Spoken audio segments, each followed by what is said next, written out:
سوپاسدانەکەم کە جارێکی هاتوونەتەوە ئەم وانەیە. دەزانم لە پێش جەژن و لەوانەکەی پێشتر باسی ئەوە بوو یان وعدەوەدا بوو کە وانەی داهاتوومان شتێکی تر بێت، بەڵام ئەم ماوە هەرچەند بیرم لێ کردەوە ینی پێم وا بوو ئەکرێت بازێک بدەین بەرەو کۆتایی و یەکسەر بچینە بەشی کۆتایی کتێبەکە با بڵێن کە پرۆژەکەیە، پرۆژەی ئەو مانیفێستۆیەیە، ئەو پرۆژەیەیە کە پەروەردەناسی ڕەخنەیی ئەتوانێت پێشکەشی بکات بۆ کوردستان، بۆی کە قسەکان هەر ینی ئەوە نیشان بدرێت کە وعدی ئەوەماندا بوو کە مەسەلەی ڕەخنەیی بوون تەنها گلەیی و گازندە نییە، جیایە لە گازندەکردن و لە گلەیی و نەناڕازی بوون، بەڵکو ئیشی کردداری و چالاکی و پێشکەشکردنی پرۆژەیە و وەکو بڵێ پامێکی پێەیە، کارێکی پێ، کردداری پێەیە، تەنها قسە و گلەیی نییە. ئەگەر یەکێک بۆ نمە باسی پەروەردەناسی ڕەخنەیی دەکەین ئەی باشە چی بکەین، چۆن بیکەین، قسەی خۆی پێێت. ئەم مانیفێستۆیە کە بەشی 13هەمی کتێبەکەیە و تێر و تەسەلترە و فراوانترە، ئەو پرۆژەیە کە پەروەردەناسی ڕەخنەیی دەتوانێت لە کوردستاندا پێشکەشی بکات. طبعاً بە دوو بەش یا بە سێ بەش لەوە ئەچێ، نازانم ینی بزانین ئەم هەفتە بێتەوە چۆن ئەبێت، بەڵام بە دوو بەش یا بە سێ بەش ینی دوو سێ هەفتەی ترمان ماوە ئینشەڵا 2 هەفتە 3 هەفتە بەپێی پێویستی، بەڵام ئەمەی ئەمڕۆ بەشی یەکەمە کە زیاتر ڕوونکردنەوەی ئەوەیە کە مانیفێستۆکە چییە، پرۆژەکە چییە، دووهەمیش وەکو پێداچوونەوەیەک وایە بەوەی کە خوێندومانە و بەوەی کە باسمان کردووە و ئاماژەمان بۆ داوە پێداچوونەوە و بیرهێنانەوەشە و لە بەشەکانی تریش تەبەن بە کۆی مانیفێستۆکەدا دەچینەوە ئینشەڵا. تەبەن ئەم مانیفێستۆیە وەکو وتم پرۆژەیە کە نەخشەیەکی فکریە، هەڵوێستێکی سیاسیە، ینی هەڵوێست وەرگرتنە. ئێمە باش زانن چەمکی هەڵوێستمان زۆر بەکارهێناوە، هەم لە کتێبەکەش و هەمیش لە کۆرسەکە دەڵێن کە ڕەخنەیی بوون هەڵوێستە، نەخشەیەکی فکریە، چالاکیە، هەڵوێستەکە لایەنە عەمەلیەکەیە، وانە جۆرێک بیر و بۆچوونە، جۆرێک باوەڕ، جۆرێک تێڕوانینە بۆ شتەکان، ڕوانگەیە، قوتابخانەیەکی فکریە. بۆیە مانیفێستۆکەش نەخشەیەکی فکریە و هەڵوێستێکی سیاسیە، بۆی بەڕاستی لە کوردستاندا پرۆسەیەکی پەروەردەیی گشتگیر بێتە ئاراوە، نەک پرۆسەیەکی پەروەردەیی تەنک، پرۆسەیەکی پەروەردەیی پینە پەڕۆکردن یا جوانکاریکردنی سیستەمەکە، یان وەکو بڵێ بە ترس و لەرزەوە دەستکاریکردنی شتەکان. نەخێر، ئەم نەخشەیە کە لێرە لە مانیفێستۆکەدا هاتووە بۆ ئەوەیە کە بەڕاستی ئیتر 30 ساڵ بەسە بۆ ئەوی ئینسان هەر بە دەوری کۆمەڵێک شتی نەگۆڕدا بخولێتەوە و بە ترس و لەرزەوە مامەڵە لەگەڵ پەروەردەدا بکات. و لە سەرەتاشەوە لەم کۆرسەش و پێشکەشکردنی پەروەردەناسی ڕەخنەیی باسی ئەوەیە کە مەسەلەکە ترس و لەرز نییە، ترس و لەرز دژی ترس و لەرزە، تەنانەت ئاساییە بەلایەوە ئەگەر کۆی سیستەمی پەروەردەیی هەڵوەشێنیتەوە، بۆ لەبەرەوەی تۆ ئەی ناسی سیستەمی پەروەردەیی چی، یعنی لە فەوزا ناترسی، گۆڕینی شتە بنەماییەکانە. بۆی هەر لە سەرەتاوە ئەم مانیفێستۆیە نەخشەیەکی فکری و هەڵوێستێکی سیاسیە کە بەڕاستی لە کوردستانە درەنگە ئەگەر پرۆسەیەکی پەروەردەیی گشتگرنێتە ئاراوە. و ئەم مانیفێستۆیە تەمە ڕەنگدانەوە کردداری و عەمەلیەکەی پەروەردەناسی ڕەخنەیی کە ئێمە ینی ئەمڕۆ 11هەمین وانەیە، دەوانەیە ئێمە بە شێوەی جۆراوجۆر پەروەردەناسی ڕەخنەیی پێشکەشەکەین و باسیەکەین و باسی چییە و چۆنە و ینی وەکو بڵێ بە شێوەیەکی فراوان باسمان کردووە. ڕەنگدانەوە عەمەلیەکەی ئەم مانیفێستۆیە کە پەروەردەناسی ڕەخنەیی وەکو وتمان ئەگەر بیری خۆمانی بهێنینەوە ئەوەیە کە تۆ بە شێوەیەکی هۆشیار و هەستیار مامەڵە لەگەڵ بنەڕەتی کایە پەروەردەییەکان بکەی، مامەڵە لەگەڵ بنەڕەتی کە کۆمەڵایەتیەکان بکەی، ینی وەکو بڵێ بەس خەریکی توێژاڵ و توێکڵ نەبیت، باسەکە باسی کاکڵی پرۆسی پەروەردەیی. ئەگەر بیرتان بێ ئێمە لە کاکڵەوە دەستمان پێکرد، وەکو بڵێ شتەکان بە سووک و سانایی وەرناگری، باسی تەکنیک ناکەین. ئەگەر بیرتان بێ تەنانەت زۆر جار هەیە دژی تەکنیکیشین، ینی بیرتان بێ لەوانەکانی سەرەتایی ڕەخنەمان لە مەسەلەی تەکنیکی عەقلانی گرت کە تۆ پێ دوای بێگەر بێت و تەکنیکەکەت چاکەی ئیتر دنیا خۆشە بێت. نەخێر، تەنانەت تۆ پێویستە لە بناغەوە هەندێک شت هێجارێکی تر لێی ورد بیتەوە و سەیریکەیت و ئەگەر بەدڵیش نەبوو فڕەشی دی تەنانەت شتە بناغەیەکانی خۆشت ئەگەر بەکەڵکت نەهات بەڕێکیت ینی مامەڵەی پەروەردەناسی ڕخنەیی ئەوەیە کە بە شێوەیەکی هۆشیار نەک بە کوێرانە بە شێوەیەکی هەستیاریش ورد و حساس شتەکان لێک بدەیت بزانی کاتێک کە شتێک دەکەی ئەمە چ دەرهاوێشتێکی هەیە هۆشیاریەکی فراوانت هەبێ لە سیاسەتی شتەکان لە مەسەلەی ئایدۆلۆجی لە مەسەلەی مێژوو زۆر گرنگە لە مەسەلەی لایەنە معریفیەکان لە مەسەلەی لایەنە کۆمەڵایەتیەکان ئێمە زۆر دەکرێت شتێکمان هەبێت لە ڕووی تۆ با بڵێن بەپێی بۆچوونی زانایەکی کۆمەڵ دەروون ناسی باشە دەڵێ منداڵ ئاوا ئەتوانێت ئەم زانیاری کە پێی دەدەیت یا خوێنکار ئەگەر بەم شێوەیە زانیاری پێ بدەیت بیری ناچێتەوە بەڵام ئێمە هەر ناڵێ وەڵام مادەم چاکە بەکاردێنین پەروەردەناسی ڕخنەگەر چیەکات بیرەکاتەوە باشە هەر بەڕاستی لەبەرکردنی ئەم شتە کاریگەری و دەرهاوێشتەی سیاسی کۆمەڵایەتی چییە ئێگەر شتەکە درۆ بوو بۆ نمونە بانە تۆ تەکنیکێکت هەیە زۆر باش خوێنکار فێری منهەجەکە دەکات ئێگەر منهەجەکە خۆی خراپ بوو ئایا تۆ هەر ئەو شتە بەکارەبەی یان نە بۆی ئەها شتەکان بە هەستیاریەوە لە کایە لە بنەڕەتی کایە پەروەردەی و کۆمەڵایەتیەکان ئیش دەکەین ئەوە بۆی لە سەرتاوە بزانین کە مانیفێستۆکە باسی چیەکە و چۆنەکە و بیهێنانەوە یەکشە بۆی کە پەروەردەناسی ڕخنەی چی باش طبعاً بنەمای فکری و کردداری پەروەردەناسی ڕخنەی چییە چاکسازی بنەڕەتیە وەکو وتمان لە ڕیشەوە تۆ شتەکان چاک بکەیت و هەتا بکرێ خۆشمان لە ڕووکەشکاری و لە توێ کڵ و لە توێژاڵی شتەکان دوورەخینەوە ناڵێن وڵاگەر مامۆستایەک بچێت دەورەیەک ببینی ئیتر چاکە بێت ئێمە کێشەکەمانەوەی مامۆستاکانمان نازانن دەرس بڵێنەوە بیر لەوە ناکەینەوە ئەگەر ئەی دەرسەکە خۆی چاکە تا ئەوان بیزانن بڵێنەوە بۆ نمونەشتی لەو بابەتان چاکسازی بنەڕەتی و چاکسازی بنەمایی ئەوە بەشێکی فکر و کردداری پەروەردەناسی ڕخنەی طبعاً ئەم مانیفێستۆیە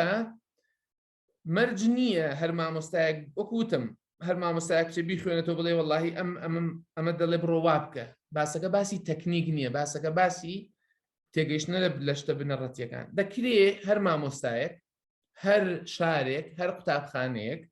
هەر دەستگایەکی پەروەردەیی هەر پەیمانگایەک هەر کەسێک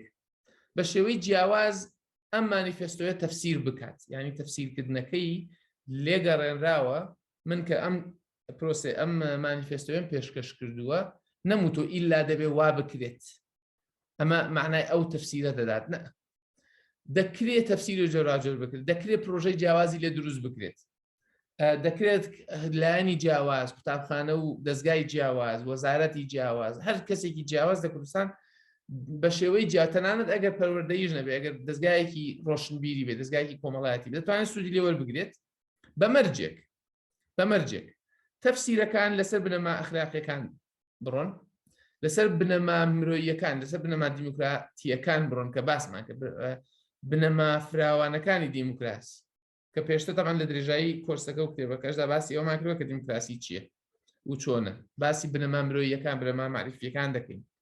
باسی بنەما ئەخلاقیەکان دەکەین بۆیە تەفسیرەکان دەکرێت جۆراوجۆر بن پرۆژەکان دەکرێت جۆراوجۆر بن بە مەرجێک ئەو پێوەرانە بە هەند وەربگرن پێوەرە مرۆیی و دیموکراتی و ئەخلاقیەکان کە ئەمانە هەمویان زۆرجار هەر یەکمانان دەبن باش ئەگەر بەوە دەست پێ بکەین کە تەمان باسی ئەو شتانەمان کردووە بەڵام بیری خۆمان دەخێن و پرۆژەکە لەسەر ئەوە دەست پێ دەکات جارە پێش هەموو شتێک ئەگەر بتەوێت دەرمانی دەردێک بکەیت پێویستە دەردەکە بناسی باش نییە ئەگەر بتەوێت دەرمانی دەردێک بکەیت پێویستە دەردەکە بناسیت دەردەکەی کوردستان چییە کێشە بنەڕەتەکانی پەروەردەچێت بۆچی ئەم شتە باسەکەین لە سەرەتاشەوە باسی ئەومان کردووە تۆ ئەگەر نەزانی بەزەبت کێشەکە چێت چۆن نەتوانی چارەسەری بنەڕەتی بۆ بکەیت ئەگەر بیتان بە باسی ئەومان کرد تۆ وا بزانیت سەر ئێشە دەڵێن لە ڕووی زانستیەوە شتێک نییە بەناوی سەر ئێشە ینی سەرەکە خۆی نائێشێت شتێکی ترە علامەتەکەی لەسەر ئێشەیە تۆ بچی خەریکی سەرەکە بیت کەچی لەولا پەنجە گەورەی پێت کێشەیەکی هەیە لەسەرەوە دیارە تۆ بچی خەریکی سەر بیت سرت ببەستی بۆ نمونە نەچی پێکە چاکەی ینی ئەمە وردەوردە بۆگەن ئەکات بەشێکی کێشەکانی کوردستان ئەوەیە کە ینی بەشێکی ئەوەیە کە چاکسازی لە کوردستاندا زۆر لە بواری پەروەردە زۆر نەهاتەوەتە گۆڕێ ئەوەیە کە زۆر جارێک کێشەکان ناناسین بۆیە جارێک لە باسی ئەوە دەکەینەوە کێشە بنەڕەتەکانی پەروەردە بە بۆچوونی من لە ڕوانگەی پەروەردەناسی ڕەخنەویە ئەوەیە کە باسمان کردو نەبوونی هۆشیاری و معریفەی پەروەردەیی ڕەخنەی ینی هۆشیاری ڕەخنەیی لەگەڵ معریفەی پەروەردەیی ڕەخنەی کە باسمان کردووە زۆر ناچمەناوی و دەزانین مانای چێ باس چیەکە و دەرهاوێشتەی ئەم نەبوونە چییە ئەوەیە کە تۆ لە حاڵەتێکی چەقبەستنی معریفی داین لە کوردستان ینی ئێمە هەمیشە معریفە لا ئێمە چەقی بەستۆ معریفە پێک ناهێنین معریفە دروست ناکەین ئەو پەڕی ئەڵێم زانین لە فینلەندا چی ئەکری ئێمە لێرە واکەین ئەو پەڕێکی ناخۆمان شتێک بە شتێک ناکەین تەمەنەوە چەقبەستی معریفەکەش باسمان کردەوە کە پێوەستە بەشێکی بەوەی کە باسی معریفەی پەروەردەیی خۆماڵیمان کرد ئەزمموی خۆماڵی نابێتە بنەمای معریفەی پەروەردەیی وشتی لەو بابەتانە باسمان کردووە کە کۆی ئەمە بە شێوەیەکی گشتی تەمان کە دەڵێن پەروەردەش ئێمە باسی پەروەردەی ڕسمی ئەەکەین باسی پەروەردەی ڕسمی ئەەکەین ئەوەی لە خوێندنگە و لە زانکۆ و لە قوتابخانە و لە ئەو شتانە کە ئەوەی شەهادەی لەسەر وەرەگیرێت باسی ئەوە ئەەکەین باسی پەروەردەی خێزان و پەروەردەی ناڕسمی و پەروەردەی دەرەوەی سیستەم ناکەینەوە ئەوە شتێک کێشەیەک لە کێشەکانی ئەم پەروەردەیە ئەوەیە کە ئێمە سەرچاوەکانی نائەدالەتی نادات پەروەری بەرهەم دێنینەوە تەمەنەوە پێوەستە بە مەسەلەی معریفەوە تۆ ئەگەر معریفەی خۆماڵی لە بە هەند وەرنەگریت مانای وایە کۆمەڵگە خۆماڵیەکان بە هەند وەرناگری مانای وایە تۆ ئەگەر بچیتە گوندێکیش لە شارەوە بوویتە مامۆستا ئەچیتە لادەیەک تۆ ئەتەوێت زەوق و تەبیعەت و فکری خۆت بەسەر خەڵکی لادەکەدا بسەپێنی کاتێک کە تۆ بۆ نمونە مامۆستای تو خۆت بە شادەدار ئەزانی ئەچی تەبیعەت و زەوق و باوەڕی خۆت بەسەر خوێنکارەکاندا ئەسەپێنی و هەر کەسێک بۆ نمونە بەڕێوەبەر توانای ئەوە هەیە مامۆستاکانی بچەوسێنێتەوە مامۆستاکان توانای ئەوان هەیە خوێنکارەکانە بچەوسێنەوە بەڕێوەبەرەکە مامۆستا و ئەوان ینی ئەوە ئەم سەرچاوەکانی نادات پەروەری بە شێوەیەکی گشتی بەرهەم دەهێنرێنەوە بۆیە ئەمانە کێشەی سەرەکی پەروەردەی ڕسمین لە کوردستان ئەوەش گرنگە کە بزانین پەروەردە لە کوردستاندا چییە هەنی پەروەردەی ڕسمی لە کوردستاندا چییە و بۆ چییە ئەی بۆ چ مەبەستێکە بس زەبت پەروەردەی کە دەن پەروەردە لە کوردستاندا بیناسین بۆی بتوانین قسەی لەبارەوە بکەین پرۆسەی پەروەردەیی و هەوڵی پەروەردەیی و خەرجکردنی بوجە و کۆمەڵێک شت لە کوردستاندا بە دەرەجەی یەک دەستگرتنە بە سیستەمەکەوە هێشتنەوەی سیستەمەکەی نەهێشتنی ئەوەیە تێکچێت وەکو بڵێ ڕێگەگرتنە لە تێکچوونی سیستەمەکە لە هەڵۆشانەوەی سیستەمەکە دەستگرتنە بۆ سیستەمی کە هەیە چاکردنی پینە پەڕۆکردنی جوانکردنی لەبەخکردنی بۆیەکردنی میکیاجکردنی ئەو پرۆسەیە کە هەیە تەمان نمونەی ئەوە باسمان کردووە پێویست ناکەم من ئێستا هەمووی دووبارە بکەمەوە بۆ نموناگە بیتان بێ باسم کرد وتم لە کاتی شەڕی براکوژی خەڵک یەکتریان ئەکوشت زوڵم لە یەکتری ئەکرا ماڵ یەکتری تاڵان ئەکرا لەسەر فکری حیزبی و فکری سیاسی و چی لە خەڵک تێ هەڵەدراکەجی وەکو بڵێ بزوتنەوەی سیاسی کوردی دڵی خۆش وەڵاش کورد خێر لە دنیا ماوە چییە وەڵا بە کەلۆریمان بەیەکەوە کرد دەڤەری ئەمبەر لەگەڵ دەڤەری ئەو بەر بەیەکەوە بە کەلۆری کرد امتحانی بە کەلۆری کرا ئەو ساڵە 94 بوو کەی بوو 94 و 95 و ئیتر معنای وایە شکور دنیا سەلامەتە ینی ئەم سیستەمە ڕسمیە دەست پێوەگرتنی و پێشنەوەی بۆتە بەشێک لە خەمی پەروەردەی لە کوردستانە نەک پەروەردەکردن بۆ مانایی کە ئێمە باسیەکەی مەسلەی گەشەکردنی مرۆڤ بەگە بیرتان بێ پێناسەمان کردووە مەسلەی فراوانکردنی بازنەکانی معریفە مەسلەی قوڵبوونەوە بەنێو معریفەدا مەسلەی فراوانکردنی بازنەکانی فەرهەنگ دەوڵەمەندکردنی فەرهەنگ گەشە سندن چاکردنی حاڵەتێکی ناباش بۆ حاڵەتێکی باشەکە بیرتان بێ ئەوانە نییە بەڕاستی پرۆسەی پەروەردەیی وەزیر بۆ ئەوەیە سیستەمەکە تێک نەچێت سەرۆکی بڵێن بەڕێوەبەری گشتی بۆیە تێک نەچێت بودجەکان بۆ ئەوەیە تێک نەچێت بۆ ئەوەی خەریکی چاکردنی دەرگا و پەنجەرەن با بڵێن بۆ یەکردنی دیوارن باسی ئەوە ناکرێت کە دڵخۆشی بۆن نەگەر بیتان بێ ئاسوودەیی مامۆستا و خوێنکار لە قوتابخانە و لە زانکۆکاندا ئەوە نەبووتە بەشێکی مەسەلەکان. باش بۆیە پەرودە لە کوردستاندا دەستگرتنە بە سیستەمەکەەوە. چی تریشە؟ سیستەمێکی تەمان ئەم سیستەمێک کە باسیەکەن دەستی پێوە ئەگیرێ سیستەمێکی مرکزی و هەرەمیە. سیستەمێکی مرکزی و هەرەمیە، سیستەمێکی بازنەی نییە با بڵێن. سیستەمێکی ئاسۆیی نییە، ستونیە. سیستەمێکی ئاسۆیی نییە، سیستەمێکی ستونیە. نای بۆ نمونە دوو قوتابخانە لە هەمان کۆڵان لە هەمان باڵێن ئێمە لەم ناوەین ماڵمان باڵێن دوو قوتابخانەی لێ ئەم دوو قوتابخانە پەیوەندیان بە یەکەوە نییە، بەڵکو پەیوەندیان بە بەڕێوەبەرایەتیەوەیە. ینی ئەوەندەی ئەمان قسە لەگەڵ بەڕێوەبەرایەتیا دەکەن لەگەڵ خۆیان قسە ناکەن، بۆیە ئاسۆیی نییە پەیوەندیەکان ستونیە و مرکزیە. ئەمیش بۆ ئەوەیش بۆ تاچەتە مرکز و هەرەمیە کە وتم باسم کرد. ئەم شکل و شێوەی سیستەمە زۆر گرنگە بیزانین. بۆچی گرنگە ئەمە تێبگەین؟ بۆچی وایە کە دوو قوتابخانە ناتوانن سەردانی یەکتری بکەن ئەگەر ئیزن لەسەر ئەوی خۆیان وەرنەگرن؟ بۆچی وایە؟ لەبەرەوەی پەیوەستە ئەم جۆرە سیستەمە پەیوەستە بە سیستەمی حکومڕانیە و دەسەڵاتەوە لە کوردستانە. جۆرێکە لە حکومڕانی، جۆرێکە لە دەسەڵات. یعنی ئەمە فەیلسوفی پەروەردەی نەهاتون بیرکەنەوە بڵێن باشترین ڕێگەی گەشە سەندن ئەوەیە کە مەکتەبەکان بێگەوە قسە نەکەن. نەخێر، بەڵکو لە ڕووی سیاسیەوە لە ڕووی حکومڕانیەوە ئەو کەسێک کە حکم ئەکات پێی باشە هەموو شتەکان بێتەوە لای خۆی، نەک لەبەر ئەوەی بۆ پەروەردەکردنەکە باشە، بەڵکو بۆ حکومکردنەکە باشە. ئەمە تۆمەتبارکردنی، ئەمە واقعێکی سیاسی و شیکاریەکی سیستەمە. باشە وەکو دەستگایەکی سیاسی کۆمەڵایەتی. ئەم سیستەمە گرنگە بەو شێوەیە بیناسین. باشە؟ تەمان ئەمە بەوە دەوترێت سیستەمی ڕسمی. بەوە دەوترێت سیستەمی ڕسمی. تەمان ئەم سیستەمە تەنها لە سیستەمی یعنی بۆ نمونە 200-300 ساڵ پێش ئێستا شتی وا معنای نەبووە. شتی وا مانای نەبووە. دوو گوند بۆ نمونە دوو حجرەی ئەم گوندە لەگەڵ حجرەی ئەم گوندە ئاگایان لە یەک نەبێ، بەڵکو هەردووکیان ئەبێ بۆ ئەوی بیانێ تەلەبەکان سەردانی یەکتری بکەن و فەقێکان سەردانی یەکتری بکەن، ئەبێ بچن لە شار ئیزن وەرگرن. شتی وا نەبووە، بەڵکو ئەمە شتێکی تازەیە کە شتێکی تازەیە پێوەستە بە سیستەمی سیاسی نوێوەکە لە دنیای مۆدرندا. سیستەمی سیاسی دەوڵەتی مۆدرنە پێوەستە بە مەسەلەی ناسیۆنالیزم و ئەوە مێژوویەکی خۆی هەیە. باشە لەم بازنە ڕسمیەی پەروەردەدا چۆن دەزانی چ جۆرە مرۆڤێک قیمەتی باشترە و قسەی زیاتر دەڕوا و ئیعتیباری هەیە؟ ئەو مرۆڤانە ئیعتیباریان هەیە کە لە ناو سیستەمەکەدان. ئەو مرۆڤانە نرخیان هەیە، قسەیان دەڕوا کە لە ناو سیستەمەکەدان و پەیوەستن بە سیستەمەکەوە. باشە تا پەیوەندیت بە سیستەمەکەەوە تنتر بێ، قسەت باشتر دەڕوا، ئیعتیبارت زیاترە، فکرت باشتر دەخوێنرێتەوە. یعنی بۆ نمونە بەوە نییە کە بەڕێوەبەری پەروەردە چەنە کتێب زانە و کتێب خوێنە و کتێب نووسە، چەنە مفەکیر و بیریارە، چەنە هۆشیارە و چەنە تیۆری پەروەردەی زانە و چەنە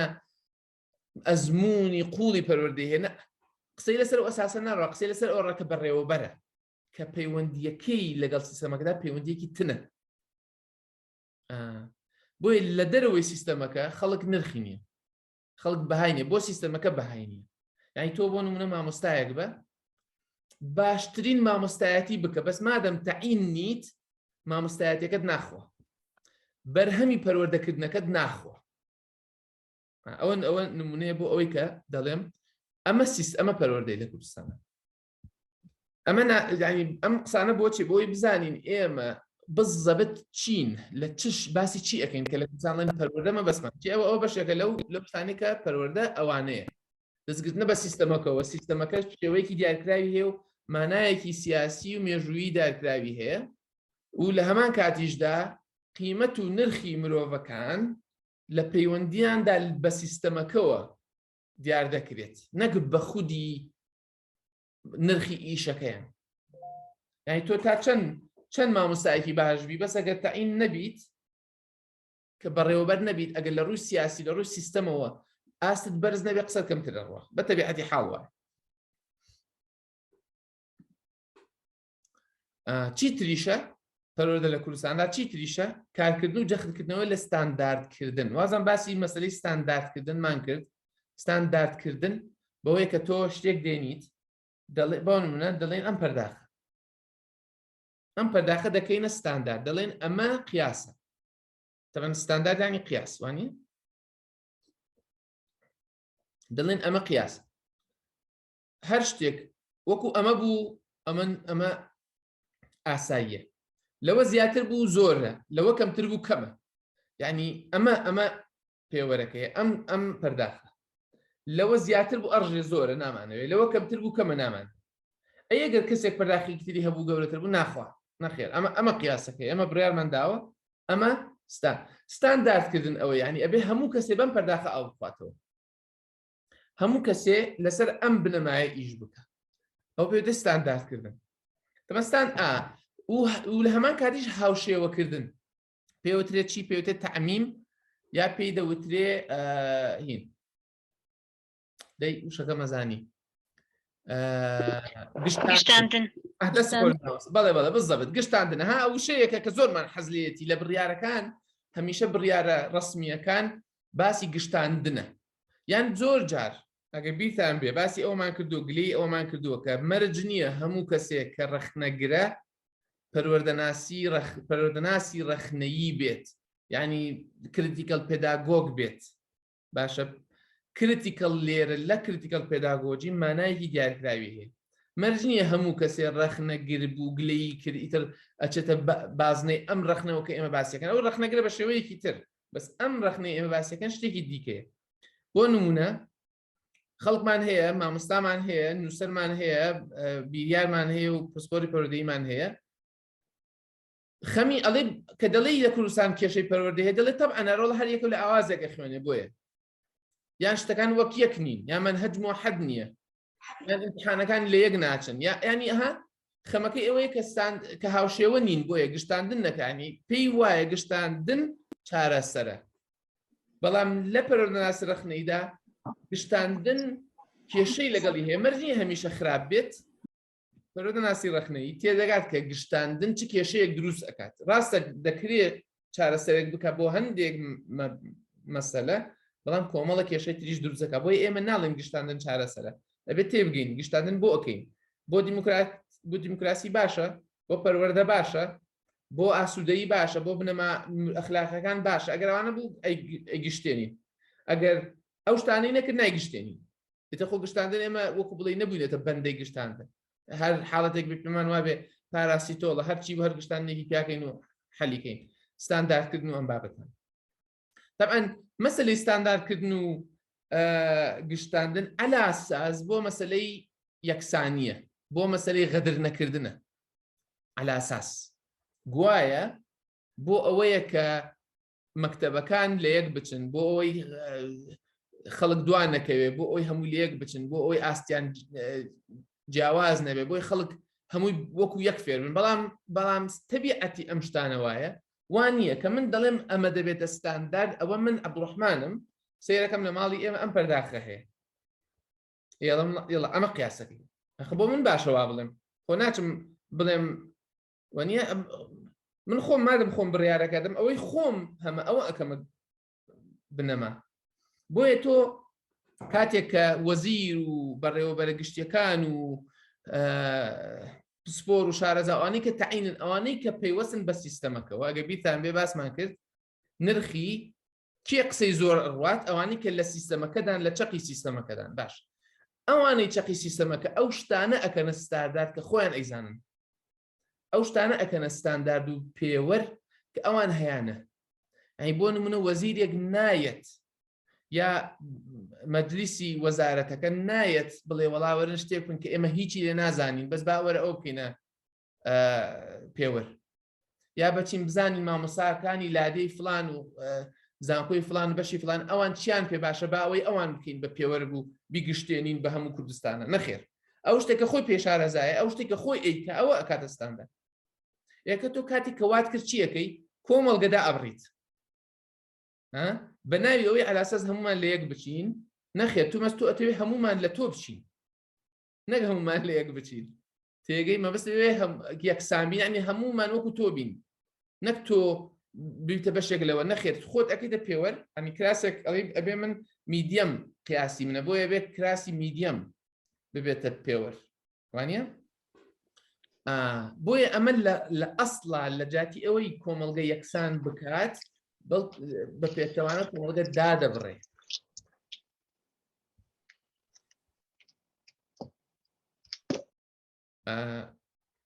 کۆمەڵگە دادەبڕێت لە یەکتر کاتێک کۆمەڵگە دادەبڕێ من ئەمەم کردە پێوە دوای ئەم بە هەموو کەسێک ئەبێ هەمووتان بچن لەمە بکڕن و بەم قیاسە بەم پێوەرە ئاو بخۆنەوە بۆیە من ئەم سیستەمە ئەەکەم ئەمە بێتە سیستەم و ئێسەپێنم بەسەر هەموو کەسێکە لەم حاڵاتە کۆمەڵگە ئەگەر خەڵک نوعیتر بوو ئەگەر خەڵک شتی تری هەبوو ئەگەر پێی نەکرا ئەگەر ئەمە بوو ئەو باش نەبوو نەخێر ئەبێتە سەپاندن بۆی ئەوە جارێکتر دێتەوە سەر مەسەلەی بەردەوامیدان بە سەرچاوەکانی نائەدالەتی و نادادپەروەری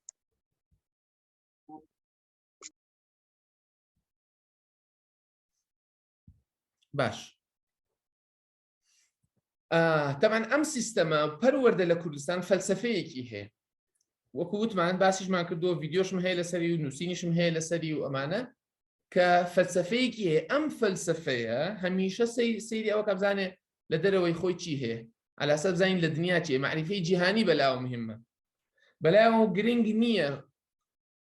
جوتیارێکی کوردستان چ جۆرە بەرهەمێک بەرهەم دێنێ چاوی لەوەیە بزانن لە کتێبەکانی ئەوروپا و دانیمارک و هۆڵەندا و ئەمانە چ جۆرە شتێکە کەن بۆی ئەمان لێرە بیکەن بە ستاندارد و بە ئێمە بفرۆشنەوە سەیری ئەوە ناکات لە قوتابخانەی فلان و قوتابخانەی فلان ئەو مامۆستای بەڕێز لە باسی هەڵەبجەی کرد باسی مامۆستای دیک باسی قوتابخانەی خۆیان کرد هەموو یانی لەم کۆرسە نمونەی باشمان داوە مامۆستاکان چۆن بۆ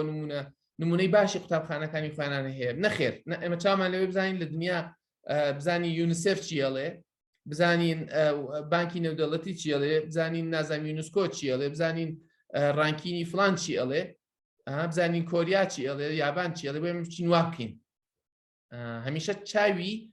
لە معریفەی بەناو جیهانیە جۆرێکە لە فەلسەفەی جۆرە فەلسەفەی هەیە کە چاوی لە معریفەی جیهانی پێشکەوتنی معریفەیە على ئەساس جیهانی بەس لە ئەسڵە ڕاستی دەبێت زیاتر ئەوروپی و ئەمریکای باکوور ینی هیچپی پێسەکانە بە کورتەکەی لەم وەزعە چی ڕوئەدات ئەزمموی خۆماڵی کار و ژیانی خۆماڵی پشتگوێ ئەخرێت نابێتە سەرچاوی معریفە و سەرچاوی زانست کە باسمان کردەوە بە درودرێژی باسمان کرد ئەمە فەلسەفە ئەمە پەروەردەیە لە کوردستانە پەروەردەی ڕسمیە و بۆچی ئەم ئیشە ئەکاتە بەچی دروستە بێت بۆچی ینی سیستەمی پەروەردەیی بۆچی دامەزراوە چی ئەکات ئێستا حالی حاضر بنەماکانی نیۆلیبرالیزم سەرمایەداری و بەرخۆری پتە و ئەکات ینی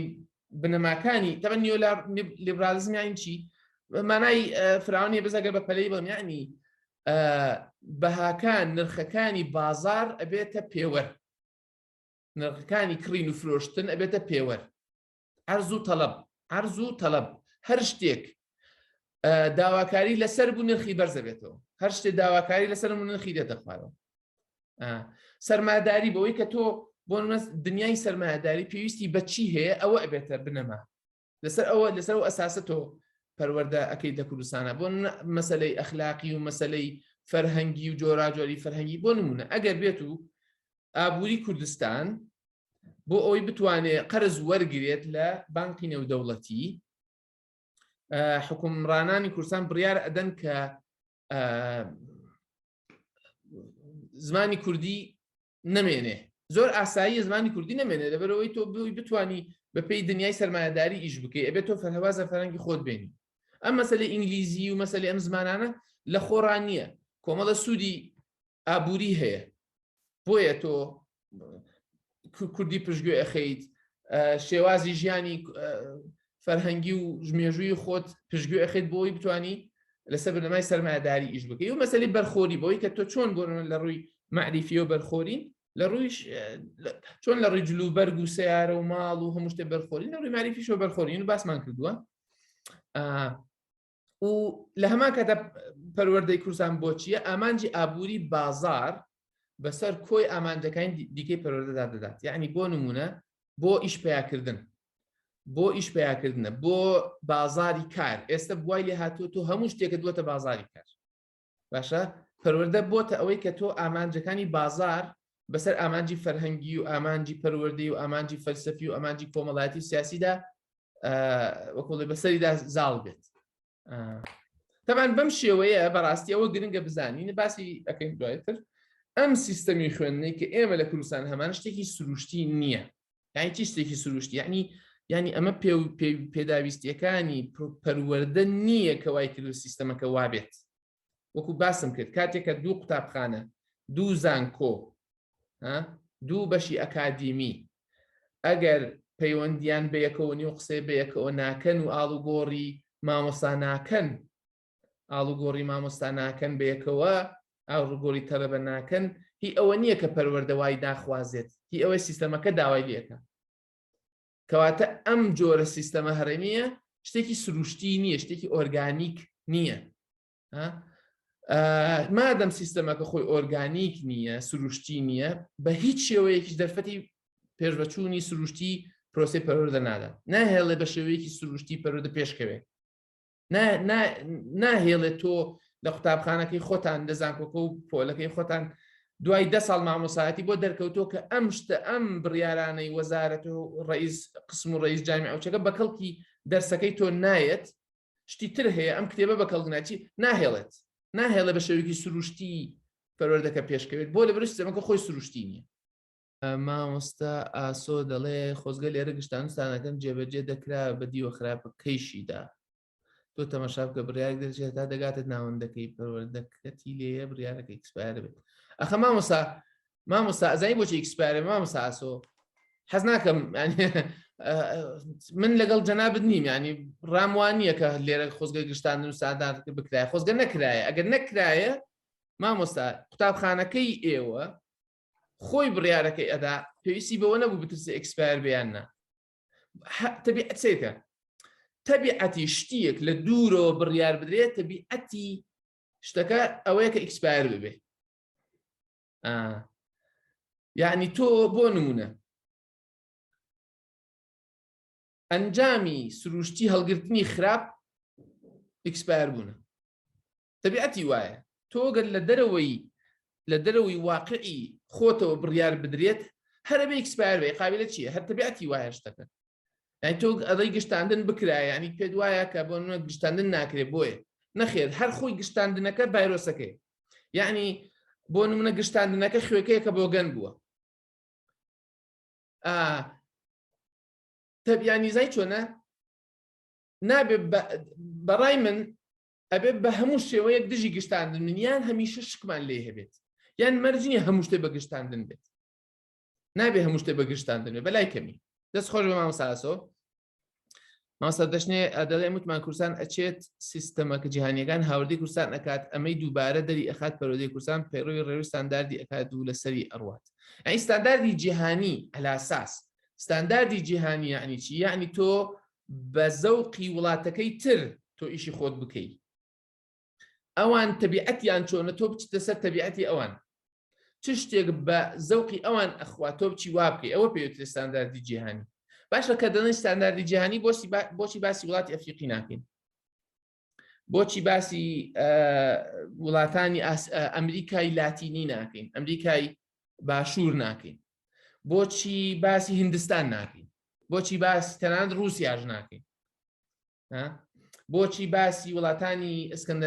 وڵاتانی تری غەیری کۆمەڵی وڵاتی دیارکراون؟ هەمیشە ئەوانت جیهان کەوتت جیهان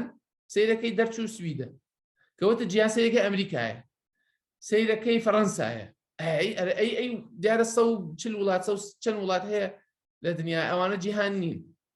هەمیشە باسی وڵاتی دەوڵەمەندەکانەکە، هەمیشە باسی وڵاتە چەک فرۆشەکانەکەین. زۆر سەیرەیانی وانە؟ بۆش دەکەوێت مامۆستا زەهرا دەڵێت دەکەوێت سیاست و مشۆخاین. گرنگە ئەم شتانە بزانین، گرنگە ئەم شتانە بزانین بۆچی شتەکە وایە و ئەمانە. بەڵام بە شێوەیەکی گشتی کە باسم کرد ئەمە پەروەردەی لە کوردستانە بۆ ئەو شتانەی و خزمەتی ئەم شتانە دەکات. باش ئەگەر بێت و بە تایبەتی جەختکەینەوە لەسەر سیاسی بوونی ناوەندەکانی خوێندن. یعنی قوتابخانە، زانکۆ، وەزارەت بەڕێوەبەرهاتیەکان ئەمانە شکلی سیستەمەکەن و ئەگەر ئێمە لە مەسەلەی وەزارەت و شتەکان تێپەڕین بچینە سەر خودی ناوەندەکانی خوێندن، ناوەندەکانی خوێندن دامەزراوەی سیاسین، دامەزراوەی پەروەردەیی نین بە مانای سروشتیەکەی. یعنی بۆ نمونە ئەمە پەروەردە نییە دەڵێ دەبێ پۆلەکان چوارگۆشەیی بن. ئەمە پەروەردە نییە دەڵێ دەبێ دەرسی فیزیا و کیمیا و زیندەزانی بەجیا بخوێنرێ. یعنی پەروەردە وا ناڵێ. پەروەردە ناڵێ ئەبێ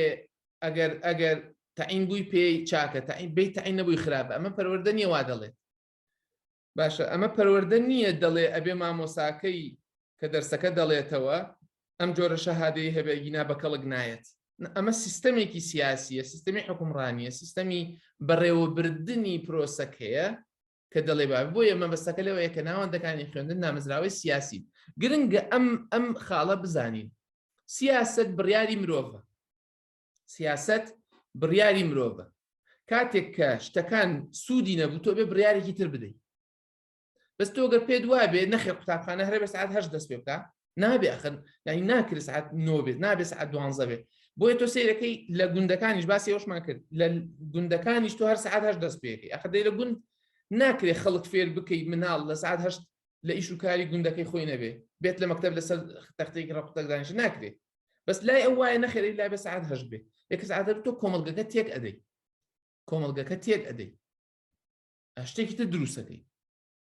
بڕیاری ئەوەی کە خوێندن سەعات 8 بێ و سەعات 7 نەبێ، سەعات 7 بێ و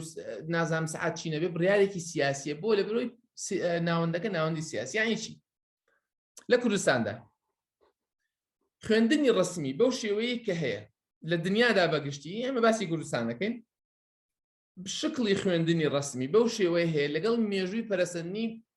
پیشەسازی و دەوڵەتداری مۆدرندا گرێدراوە. یعنی شۆڕشی پیشەسازی و دنیای پیشەسازی و سەرمایەداری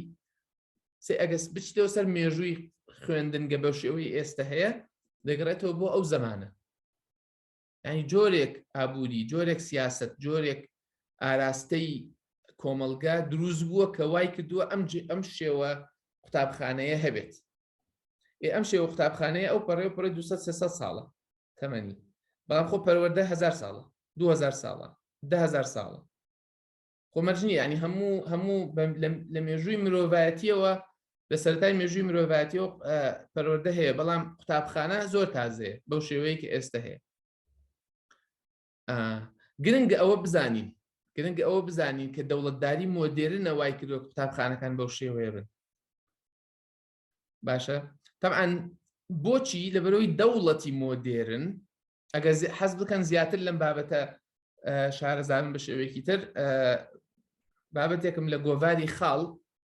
کە تازەکی دەرچووە باسی مەسلەی پەروەردە و دەوڵەتداری دەکەم، دەتوانن لەوێ بچن بیخوێنەوە زیاتر ئاشنایی ببن. بەڵام دەوڵەتی تازە پێویستی بە چ جۆرە خەڵکێکە؟ پێویست بە جۆرێک خەڵکە کە جوڵاو بێت. یعنی بۆ نمونە نەڵێ وەڵام من خەڵکی سلێمانی ویتە هەر لە سلێمانێدا ئەنیشم، من خەڵکی کۆڵانەکەی خۆمانم ناچمە کۆڵانێکی تر. پێویستی بە کۆمەڵێک خەڵکە کە بە کەیفی خۆی هین بن، جوڵاو بن، بە ئینگلیزی پێوتە مۆبایل، وەکو چۆن هات تەلەفۆنی مۆبایل هەیە،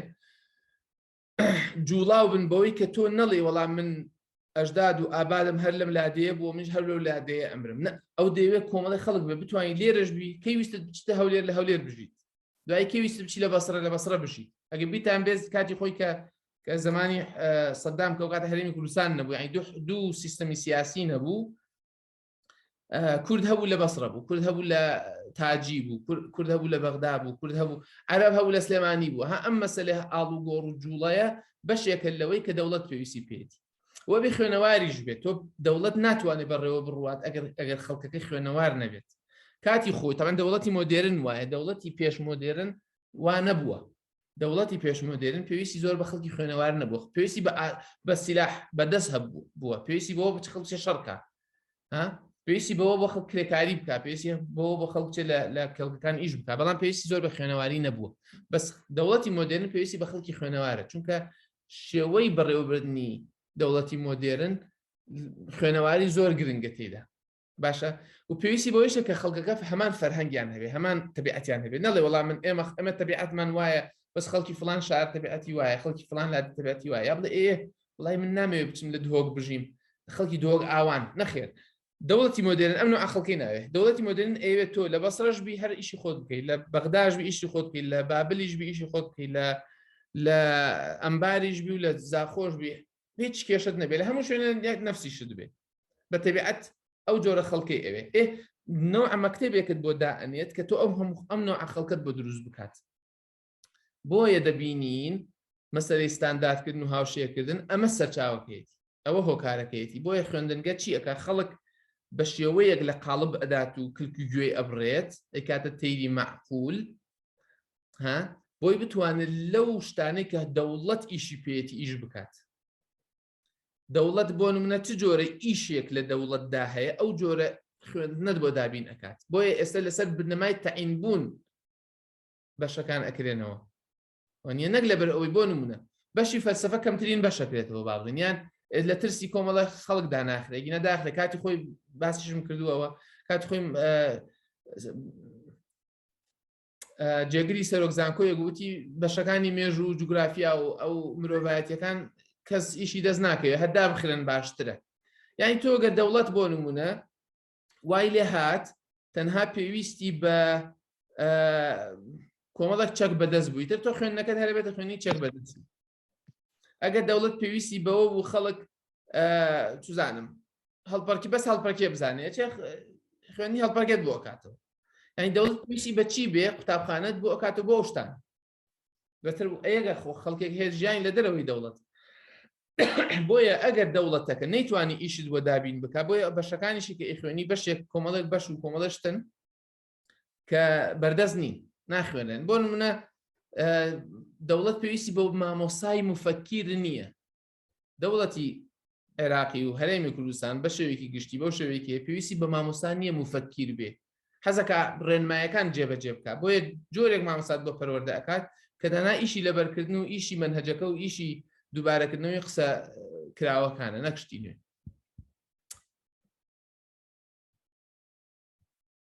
باش مامۆساسە دوکە ناسن دەیوت توخوا وەرە فەلسەفە دەبەنە ڕانیە کۆژی کوشار دەهێنە سلێمانی وەستی ئەو بوو. ڕاستە ینی خوێندنەکان ڕنگدانەوەی کۆمەڵگەکانی خۆیان نین. بەشەکانی خوێندن ڕنگدانەوەی کۆمەڵگەکانی خۆیان نین. بۆ چونکە تۆ دایناوە خەڵکی هەڵەبجە و وەکو خەڵکی سلێمانی وابێت، خەڵکی سلێمانی وەکو خەڵکی هەولێر وابێت، خەڵکی هەولێر وەکو خەڵکی بەسرە وابێت، ینی هەمووی لە یەک بچێ. مەسەلەی ستانداردکردن و مەسەلەی ئەوانە ئەوەیە. دەستان خۆش بە مامۆستایان. ئەم قوتابخانە و شتەی کە لە کوردستاندا هەیە پاشکۆی مۆدیلە کۆنەکەی ئیمپراتۆریەتی فەرەنسا و بریتانیان کە لە ئەوروپا هەبوون و بەڕاستە و خۆیە خۆیان هێناویانن بۆ ئێمە لە کوردستان مەکتەبیان دامەزراندووە، یانی لە ڕێ دەوڵەتی عوسمانیەوە کە دەوڵەتی عوسمانی لە فەڕەنسی و لە بریتانی وەرگرتووە. دوای ئەم مۆدیلە ئەم شکڵە قوتابخانەیە کە بەو نوع ئەدابنیشیت و مامۆستای بە تەختەکە لەوێ بێ و پۆلەکان وابن و دەرسەکان وابن و جیاب ئەمانە هەمووی لەسەر ئەو مۆدیلە کۆنەی ئەوانە نەک مۆدیلە تازەکەشیان تەنانەت. بۆیە گرنگە مێژووەکەی بزانین. تەمان کتێبێک هەیە بە ناوی خوێنەواری مێژوویەکی سەخت و دژوار لە کوردستاندا. گرنگە باسی یەکەم قوتابخانە و شتەکە خۆشە بچی بخوێنیتەوە. بۆچی یەکەم قوتابخانەی عەسکەریە؟ هۆکار چییە کە وایە؟ یەکەم قوتابخانەی عەسکەریە، هەموو کەسە نەیتوانی وە بچێت. ئەنجا وردە ینی کۆمەڵشتی تایبەت خوێنراون، ئەنجا دەی شتەکان فراوان بوون. ئەوە گرنگە زانینی ئەو مێژووە گرنگە بۆی سام توانێت مامەڵە لەگەڵ خوێندنگە لەگەڵ پرۆسەی پەروەردەی ڕسمیدا بکەن. بەڕاستی بۆ جارێکی دەڵێمەوە خوێندنگە پێکاتێکی سروشتی نییە. یانی چی پێکاتێکی سروشتی نییە؟ یعنی ئەمە پەروەردە نییە کە دەڵێ دەبێ قوتابخانە وابێت، بەڵکو ئەمە سیستەمی سیاسیە دەڵێت دەبێ قوتابخانە وابێت. باشە پێکاتەیەکی سیاسی وەکو شتێکی سیاسی مامەڵی لەگەڵا بکەین. یعنی بۆ نمونە یەکێ لە شتەکانی کە من باسم کردووە و پێم سەیرە ئەوەیە کە تۆ خەڵکانێکمان هەیە حیزبی سیاسیە چالاکوانی سیاسیە ڕەخنەگری سیاسیە دژی سیاسەتی کوردستانە کەچی دژی سیستمی قوتابخانەی کوردستان نییە بۆ نمونە ئەوەیە کە دەڵێم مەرج نییە هەموو ڕەخنەیەک پەروەردەناسی ڕەخنەیی بێت پەروەردەناسی ڕەخنەیی دەزانێت کە تۆ ڕەخنەگرتن لە سیستەمی پەروەردە ینی ڕەخنەگرتن لە سیستەمی سیاسیش ینی ڕەخنەگرتن لە پێشکەوتنی مێژوو یعنی ڕەخنەگرتن و زانینی مێژووی دروستبوونی قوتابخانە لە کوردستانە قوتابخانەی کۆمەڵی خەڵکی پەروەردەیی بەیانیەک لە خۆ هەڵنەستان و بڵێن وەڵاهی بۆ گەشەکردنی مرۆڤەکان و بۆ گەشەکردنی کۆمەڵگەی ئێمە پێویستمان بەوەیە مناڵ ببین داینیشێن لەسەر تەختەیەک بانی تا ئێوارە هیچ نەڵێ بەس گوێ بە مامۆستا بگرێ مامۆستا هەر قسەی خۆی بکاو مەعاش خۆی حەڵاڵکایتر ئەمە مناڵەکان دڵیان خۆشە بێ و ئەبنە کۆمەڵگەیەکی زیرەک و کۆمەڵگەیەکی چاک و چاک نەخێر دەوڵەتدارەکان سیاسیەکان نوتوانە ئێمە ئەگەر بمانە دەوڵەتێکمان هەبێ نەتەوە بێ و ناسیۆنالیزم بێ و چی بێ و چی بێ پێویستمان بۆ ئەم خەڵکە هەموو یەکشت بخوێنێ ناکرێ بێ یەکشت بخوێنێ ئەخە دەی پەروەردە مەرجنی هەموو یەکشت بێ نەخێر نابێت چکە دەوڵەت بەڕێوە ناچێ ئەگەر یەکشت نەخوێنن بۆ یەکشت خوێندن تعبیرە لە هەڵوێستی سیاسی نەک لە هەڵوێستی پەروەردەیی مەبەستم لەوەیە ناوەندەکانی خوێندن دامەزراوەی سیاسی ئەمە گرنگە بزانین ئەم ڕاستیە کە ناوەندەکانی خوێندن دامەزراوەی سیاسین بۆچی چونکە بەو شێوەیە دەتوانین معریفەی ڕەخنەیی لەبارەی پەروەردەوە پێک بهێنین بەو شێوەیە دەتوانین معریفەی ڕەخنەیی لەبارەی پەروەردەوە پێک بهێنین بەو شێوەیە دەتوانین کاتێک کە قوتابخانەمان دروست کرد مەرج نییە لەسەر مۆدی لە دامەزراوەکە دایمەزە بیر لەوەکەینەوە پەروەردە پێویستی بە چی قوتابخانەکەوا دروستکەین نەک لەبەر ئەوەی وەزارەت داوە چ جۆرە شتێکەکە دەرسەکە بە شێوەیەک دەڵێنەوە کە مناڵەکان پێویستیان پێێتی نەک لەبەروی وەزارەت ڕێنمایی داوە کە نابێ وابێ ئەبێ وابێ وڵی بۆ نمونە چەند مامۆستا لە ئێمە حەزمان دەزانین تەلەبەکانمان پێویستیان بەم کتێبە نییە ئەم کتێبە ئەم خوێندنە ئەم منهەجە زەرەری بۆ ئەم خوێنکارانە هەیە ناتوانین بچی کتێبێکیان بۆ بینی تو شتێکیان بۆ تەرتیب بکەین بۆ لەبەرەوەی ڕێنماییەکەوە ناڵێ لەبەرەوەی بڕیارە سیاسەکە تازە دراوە شتێکی تری باشە مەبەستەکە لەو شتێکە ئێمە زانینی ئەوە گرنگە ئەنجامی پەروەردە لە ئەنجامدا ئەم جۆرە مامەڵە پەروەردەی ئەم پەروەردەی لە کوردستاندا ئەنجامەکەی چییە؟ ئەنجامەکەی ئەوەیە کە تەمەن کاتی خۆی کە قوتابخانە بەو شێوە مۆدێرنە دروست بووە لەگەڵ وەکو باسم کرد لەگەڵ دنیای پیشەسازی و دەوڵەتی پیشەسازی دروست بووە بۆ دروستبوونی دەوڵەتی مۆدێرن پێویستە کۆمەلگەیەکی پیشەسازی بێت بۆ دروستبوونی دەوڵەتی مۆدێرن لە سەرەتاوە بە تایبەتی گرنگ بووە کە دەوڵەت کۆمەلگەیەکی پیشەسازی بێت کۆمەلگەی پیشەسازی باشە تەمەن کاتێک کە دەوڵەتی عێراقی دروست بووە هەر لەسەر هەمان بنەما دروست بووە کە دەوڵەتێک بێت تایبەتمەندەکانی کۆمەلگەی پیشەسازی هەبێت تەمەن لە کوردستانە ئێمە کۆمەلگەیەکی پیشەسازی نین مادەم کۆمەلگەیەکی پیشەسازی نین ئەی کە ئێمە عنی قوتابخانە ئێمەی نەکردە خەڵکیەکی پیشەسازی کۆمەلگەیەکی پیشەسازی بەڵکو ئێمە کردوتە چی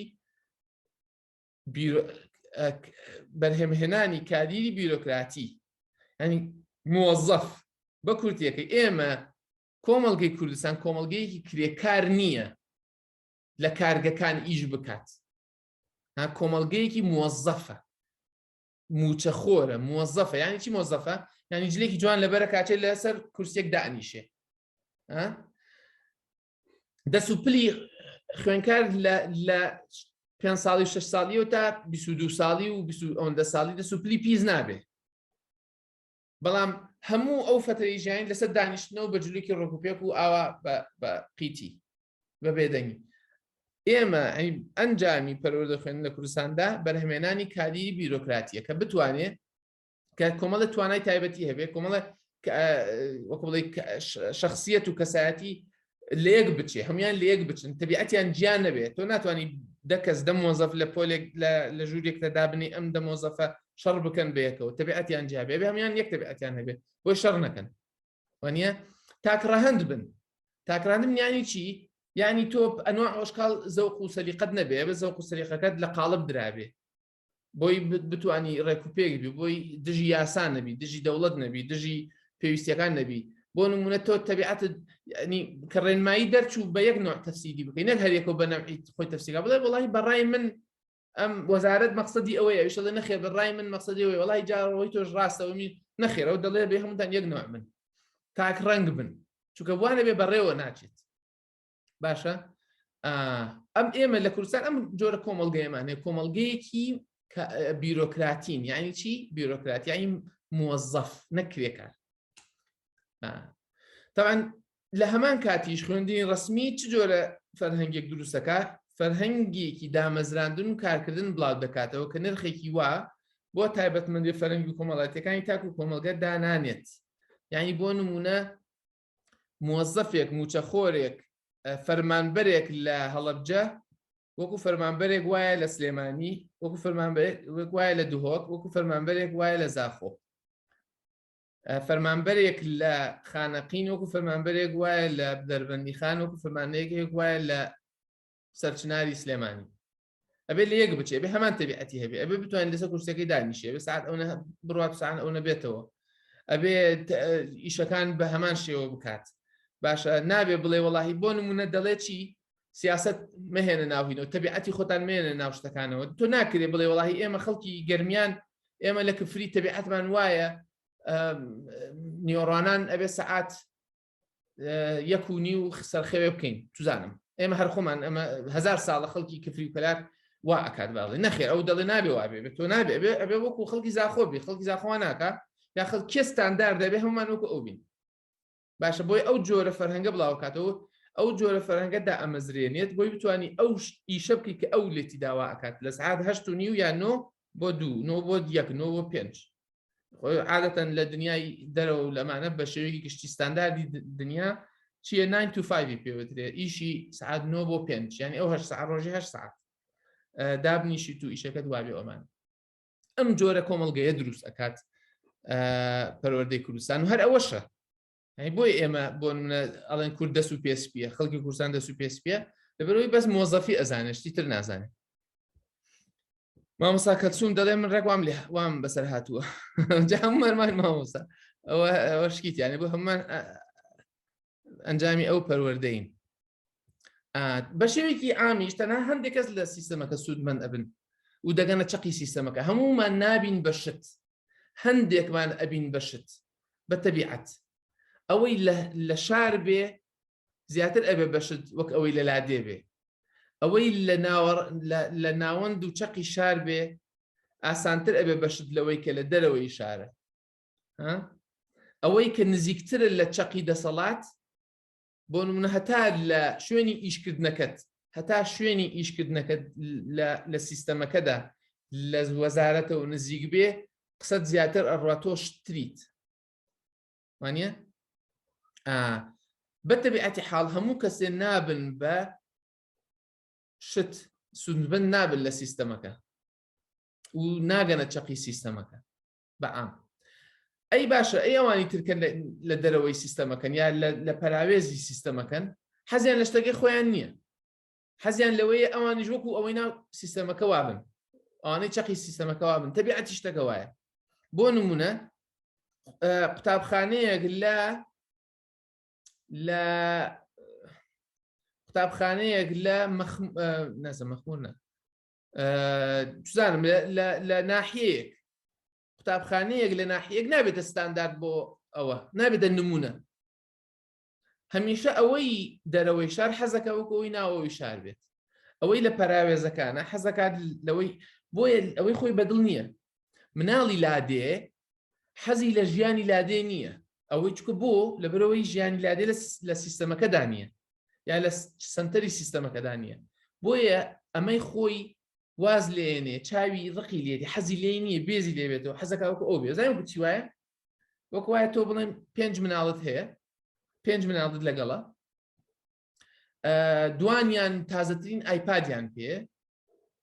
باشە و هەمیشە تۆ دڵی چاکترین ئایپاد ئەمەیە چاکترین ئایپاد ئەمەیە چاکترین ئایپاد ئەوەیە هی ئەپڵە با بڵێن ئایپادە هی ئەوەی سامسۆنگ تابەکە نییە نازانم هەواویەکە نییە هی نەوعەکانی تر نییە هەمیشە تۆ باسی ئەو دوانەکەی بۆ خۆی ئەمای تر مناڵەکانی تر حەزیان لەوەی خۆیان نییە قیمەتی ئەوە خۆیان نازانن هەر پێیان چاویان لەوەی ترە بیران نەچێتەوە کە ئەمانیش باشە هەمیشە چاوێن لە شتەکە چاکەکەیە ئێمە ڕوامان لێ هاتووە ئەوانەی لە دەرەوەی سیستەمەکەن یا لە پەراوێزی سیستەمەکەن هەمیشە چاوێن لەوەیە وەکو ئەوەی ناو سیستەمەکە وابن ئەوەی خۆیان بیرەچێتەوە بۆیە وەکو بڵێ ئەوانەی خۆمان پشتگوێ خین و سەیری ئەوانی تر ئەکەین باشە و مەسەری باسی ستانداردکردیشمان کرد بەڕاستی ستانداردکردن مامەڵێکی زانستی نییە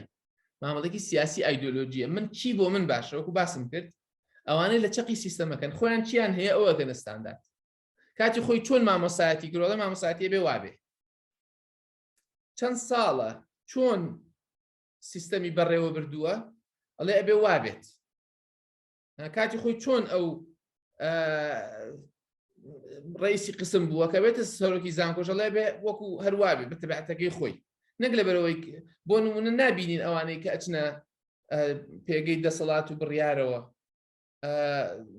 شتێکی نوێ بێنن هەمیشەش لەسەر تەبیعەتەکە خۆیان هەڕن بۆی ئەوەی ئەوانە بنە ستاندارد بۆ ئێمە و لە ناوەخنی خۆیدا لە بنەمادا سڕینەوەی جیاوازیەکانە بۆکو یەککردنە باشە بەڵام ڕاستیت بوێ وا ئەکات وەکو باسم کرد خەڵکەکە ناکاتە یەکسان خەڵکەکە جیاواز ئەکات هەندێک ئەبنە مهم هەندێک ئەبنە پەراوێز کراوە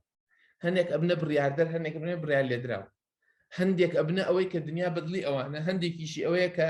دەسەڵاتت نییە تۆ ئەگەر بتەوێت دەرنەکرێت بتەوێت ئیشەکەت بڕوا بڕێەوە بتەوێت تووشی سەر ئێشە نەبی بەگوێی ڕێنمایەکان بکە و سەری خۆت کەس بگرە و پێویست ناکە کێشە دروست بکەیت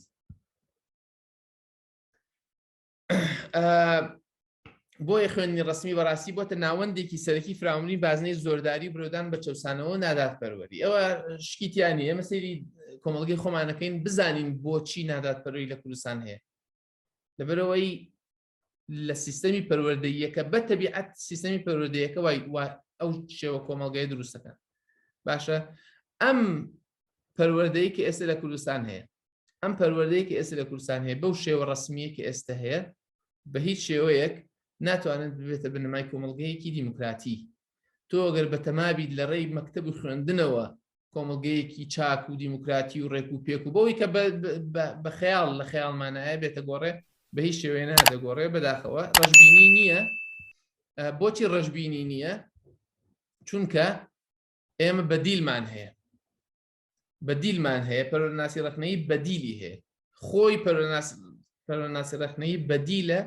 بۆ ئەم وەزع بزانین تەمانیشەڵا لە لەوانەکانی تر باسیەوەکەن کە بەدیلەکە چییە چۆن ئەتوانێت شتێکی دیکە پێشکەش بکات دەستان خۆش بێت